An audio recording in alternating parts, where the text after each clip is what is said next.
Hello guys, welcome back to Shraddha's Media. അപ്പോൾ ഇന്ന് നമ്മൾ മയോണൈസ് എങ്ങനെ ഉണ്ടാക്കാൻ വേണ്ടിയാണ്, എങ്ങനെയാണ് ഉണ്ടാക്കുന്നതെന്നാണ് നോക്കാൻ വേണ്ടി പോകുന്നത്. അപ്പോൾ ഗായ്സ്, മയോണൈസ് ഒന്നും നമ്മൾ പുറത്തുനിന്ന് അല്ലെങ്കിൽ കടയിൽ നിന്നൊന്നും കിട്ടുന്നൊന്നും മയോണൈസും നമ്മുടെ ശരീരത്തിന് നല്ലതല്ല. പക്ഷെ നമുക്ക് കൂടുതൽ ഇഷ്ടം നമ്മൾ കടയിൽ നിന്ന് കിട്ടുന്ന മയോണൈസ് ആയിരിക്കൂല. പക്ഷെ അതിനകത്ത് എന്തൊക്കെ ചേർക്കുന്നുണ്ടോയെന്ന് നമുക്കറിയില്ല, എന്തൊക്കെ ചേർക്കുന്നു നമുക്കറിയില്ല. പക്ഷെ നല്ല ടേസ്റ്റ് ആയതുകൊണ്ട് നമ്മൾ കഴിക്കും കേട്ടോ. പക്ഷെ വീട്ടിൽ ആ മയോണൈസ് ഉണ്ടാക്കാൻ വേണ്ടി പറ്റുവാണെങ്കിൽ സൂപ്പർ ആയിരിക്കും അല്ലേ. അപ്പോൾ ഗൈസ്, ഈ മയോണൈസ് ഉണ്ടാക്കാൻ വേണ്ടിയിട്ട് നമുക്ക് ഈ ബോയിൽ ചെയ്ത മുട്ട യൂസ് ചെയ്യുന്നതാണ്. അല്ലെങ്കിൽ ബോയിൽ ചെയ്ത മുട്ടേൻ്റെ വെള്ള മാത്രം, മുട്ടയുടെ വെള്ള മാത്രം ആണ് ഞാൻ ഇവിടെ എടുത്തിട്ടുള്ളത്. അല്ലാണ്ട് നമുക്ക് ഫുള്ള് യോക്കടക്കം നമുക്ക് എടുക്കാവുന്നതാണ്. ഞാനിപ്പോൾ ഇത്രേ എടുക്കുന്നുള്ളൂ. പിന്നെ മയോണൈസ് നമുക്ക് പച്ച മുട്ടയും കൊണ്ട് ആക്കാവുന്നതാണ്. പക്ഷെ ചിലവർക്ക് ആ ഒരു പച്ച മുട്ടയുടെ കൂടി ഫ്ലേവർ നമുക്ക് കിട്ടും കേട്ടോ, പച്ച മുട്ടയും കൊണ്ട് ആക്കുമ്പോൾ. അതുകൊണ്ട് ചിലവർക്ക് അത് ഇഷ്ടപ്പെടൂല കേട്ടോ. അത് ഇഷ്ടപ്പെടാത്തവരാണെങ്കിൽ നിങ്ങൾ ഇങ്ങനെ ഒന്ന് ട്രൈ ചെയ്ത് നോക്കൂ കേട്ടോ, സൂപ്പർ ആയിരിക്കും കേട്ടോ. അപ്പൊ എന്തായാലും നമുക്ക് ഞാനിവിടെ എടുത്തിരിക്കുന്ന 3 മുട്ടയാണ് കേട്ടോ. 3 മുട്ടയിൽ ആവശ്യത്തിലധികം കിട്ടുമെന്നാണ് എനിക്ക് തോന്നുന്നത്. അപ്പൊ ഞാൻ 3 മുട്ടയാണ് ഇപ്പൊ എൻ്റെ ബൗളില്, ഞാനിപ്പോൾ എടുത്തു വെച്ചിരുന്ന ബൗളിൽ ഇപ്പൊ 3 മുട്ടയാണുള്ളത്. അത്രയും മതി കേട്ടോ. പിന്നെ രണ്ടാമത് നമുക്ക് എന്താ വേണ്ടതെന്ന് വെച്ചാൽ, നമുക്ക് ഇത്തിരി 1-2 വെളുത്തുള്ളിയാണ് നമുക്ക് വേണ്ടത് കേട്ടോ.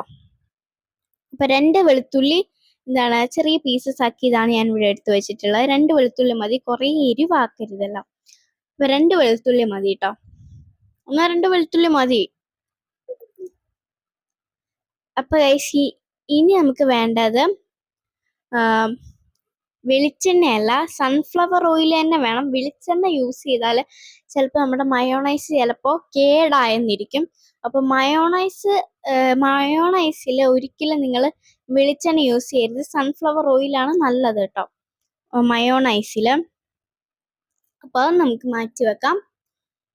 അങ്ങനെ ഞാൻ അത് മാറ്റി വെച്ചു കേട്ടോ. ഇനി നമുക്ക് അടുത്ത എന്താ വേണ്ടതെന്ന് നോക്കാം. അടുത്ത ഞാൻ എടുക്കുന്ന പഞ്ചസാര, ഷുഗറാണ് എടുക്കുന്നത്. ഷുഗർ ഇത്തിരി എടുക്കുന്നുള്ളൂ, കാരണം ഒത്തിരി മധുരം ആവരുത്. ഒത്തിരി മധുരമായാൽ ഫ്ലേവർ തന്നെ മാറിപ്പോവും, പിന്നെ മധുരമായിട്ട് കഴിക്കാൻ പറ്റൂല കേട്ടോ. അതുകൊണ്ട് ഇത്തിരി പഞ്ചസാര എന്ന് പറഞ്ഞാൽ ഇത്തിരി പഞ്ചസാര മതി. ഇനി അടുത്ത് ഞാൻ എടുക്കുന്നതെന്ന് പറഞ്ഞാൽ ബ്ലാക്ക് പെപ്പറാണ്. ഇത്തിരി എരിവ് വേണം കേട്ടോ. പക്ഷെ നമ്മൾ വെളുത്തുള്ളി കൂടുതൽ ഇട്ടാൽ ആ വെളുത്തുള്ളിയുടെ ആ ഒരു എരിവും അതുപോലെ തന്നെ വെളുത്തുള്ളിയുടെ ആ ഒരു ആ ഒരു ടേസ്റ്റും കൂടുതൽ കിട്ടും. അതുകൊണ്ട് വെളുത്തുള്ളി ഇത്തിരി മതി, പക്ഷെ ബ്ലാക്ക് പെപ്പർ ഇത്തിരി മതി കേട്ടോ. പക്ഷെ ആവശ്യത്തിന് എരിവ് കിട്ടാൻ നല്ലത് ബ്ലാക്ക് പെപ്പറാണ്. ഇത്തിരി മതി കേട്ടോ. പിന്നെ നമുക്ക് വേണ്ടതെന്ന് പറയുന്നത് വിനാഗറാണ്. വിനേഗർ ഇവിടെ എടുത്ത് വെച്ചിട്ടുണ്ട്. അപ്പൊ ഞാൻ വിനേഗറാണ് നമുക്ക് അടുത്ത വേണ്ട. അപ്പൊ വിനേഗർ ഞാൻ അവിടെ മാറ്റി വെച്ചിട്ടുണ്ട്. ഇനി നമുക്ക് വേണ്ടതെന്ന് പറയുന്നത് ഉപ്പാണ്. ഞാനിവിടെ എടുത്തു വെച്ചിരിക്കുന്ന അത്ര ഉപ്പൊന്നും വേണ്ട, ഞാൻ ചുമ്മാ എടുത്തു വെച്ചിരിക്കുന്നതാണ്. ഇത്തിരി ഉപ്പ് മതി കേട്ടോ, ആവശ്യത്തിന് ഉപ്പ് മതി കേട്ടോ. ഇനി നമുക്ക് ഇതിനകത്തോട്ട് എന്തൊക്കെയാണ് ഇടേണ്ടത് ഫസ്റ്റ്, ഇനി എന്തൊക്കെയാണ് ഇടേണ്ടത് നമുക്ക് നോക്കാം കേട്ടോ. അതിന്റെ പ്രോസസ്സ് എങ്ങനെയാന്ന് നമുക്ക് നോക്കാം. അപ്പോൾ ഫസ്റ്റ് തന്നെ ഞാൻ ബ്ലെൻഡറിലോട്ട് നമ്മൾ ഫസ്റ്റ് ഞാൻ കാണിച്ച കോഴിമുട്ടയുടെ മുട്ടയുടെ വെള്ളയും അതുപോലെ തന്നെ വെളുത്തുള്ളി ഇട്ട് കൊടുക്കുന്നുണ്ട്. പിന്നെ അതിന് ശേഷം ഇത്തിരി ഷുഗറും കൂടി ആഡ് ചെയ്ത് കൊടുക്കുന്നുണ്ട്. ഞാനിപ്പോ ഈ ബൗളില് ഞാൻ പറഞ്ഞല്ലോ നേരത്തെ ഇത്തിരി പഞ്ചസാര മതിയെന്ന്. അപ്പൊ ഞാൻ ഇവിടെ എടുത്തു വെച്ചിരിക്കുന്ന അത്രയും പോലും ഞാൻ പഞ്ചസാര ഇടുന്നില്ല, കാരണം മധുരം കൂടിപ്പോയാലോ എന്നൊരു പേടി. അതുകൊണ്ട് ഞാൻ ഇത്രയും പോലും പഞ്ചസാര ഇടുന്നില്ല, ഇത്തിരി പഞ്ചസാര ഇടുന്നുള്ളൂ കേട്ടോ. ഇനി നമുക്ക് വേണ്ടത് ആവശ്യത്തിന് എരിവ് വേണമെന്ന് പറഞ്ഞായിരുന്നു. അപ്പോൾ ആവശ്യത്തിന് എരിവ് കിട്ടാൻ വേണ്ടിയിട്ട് ഞാൻ പറഞ്ഞ ബ്ലാക്ക് പെപ്പറും കൂടി ഇട്ട് കൊടുക്കുന്നുണ്ട്.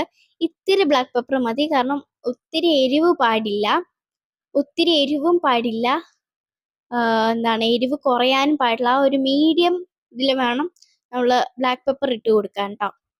അപ്പോൾ എന്തായാലും നമുക്കൊന്ന് ബ്ലെൻഡ് ചെയ്തെടുക്കാം നന്നായിട്ട്. അപ്പോൾ ഫസ്റ്റ് നമ്മൾ ഇത്തിരി നേരം ബ്ലെൻഡ് ചെയ്തെടുത്തപ്പോൾ തന്നെ ഇങ്ങനെ ആയിട്ടുണ്ടായിരുന്നു. ഇനി നമുക്ക് ഇതിനകത്തോട്ട് ഇത്തിരി sunflower oil 1 table spoon correct 1 table spoon തന്നെ ഒഴിക്കണം കേട്ടോ സൺഫ്ലവർ. അപ്പോൾ ഫസ്റ്റ് ഞാൻ ഒഴിച്ചു. പിന്നെ ഞാൻ ഉപ്പിടാൻ മറന്നു പോയിട്ടുണ്ടായിരുന്നു. അപ്പോൾ ഞാനിപ്പോൾ ഉപ്പും കൂടി ഇടാൻ ഓർത്തപ്പോൾ ഞാൻ ഉപ്പും കൂടി ഇട്ട് കൊടുത്തു വേഗം. പിന്നെ ബ്ലെൻഡ് ചെയ്തെടുത്തിട്ട് ഇത്തിരിയും കൂടി സൺഫ്ലവർ ഓയിൽ ഒഴിച്ചു കൊടുക്കാൻ തോന്നിയപ്പോൾ സൺഫ്ലവർ ഓയിൽ ഒന്നും കൂടി ഒഴിച്ചു കൊടുത്തിട്ടുണ്ട്. പിന്നെ സൺഫ്ലവർ ഓയിൽ ആവശ്യത്തിന് ഒഴിച്ചു കൊടുത്തിട്ടുണ്ട്. അപ്പോൾ ഇനി നമുക്ക് ഞാനിപ്പോൾ സെക്കൻഡ് ടൈമാണ് ഇപ്പോൾ സൺഫ്ലവർ ഓയിൽ കാണിക്കുന്നത്. ആ സൺഫ്ലവർ ഓയിൽ ഒഴിച്ച് കഴിഞ്ഞിട്ട് ഞാൻ ഒന്നും കൂടി ബ്ലെൻഡ് ചെയ്തിട്ടുണ്ടായിരുന്നു.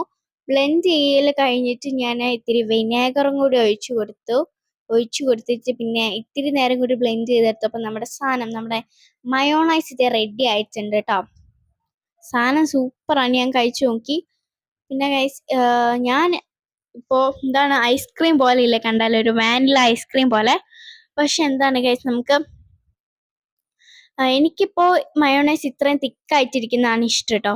ഇനി വേണമെങ്കിൽ നിങ്ങൾക്ക് ഇനിയും തിക്ക് വേണമെങ്കിൽ ഇനിയും തിക്കാക്കി അടിക്കാം. അതുപോലെ ഇനിയും ലൂസാക്കണമെങ്കിൽ ഇനിയും ലൂസാക്കി അടിക്കാം കേട്ടോ. അപ്പോൾ എല്ലാവരും ഇങ്ങനെ ഒന്ന് ട്രൈ ചെയ്ത് നോക്കുക. പച്ചമുട്ട അടിച്ച് മയോണൈസ് ഉണ്ടാക്കാൻ ഇഷ്ടമില്ലാത്തവരെ ഇങ്ങനെ ഒന്ന് ട്രൈ ചെയ്യുക.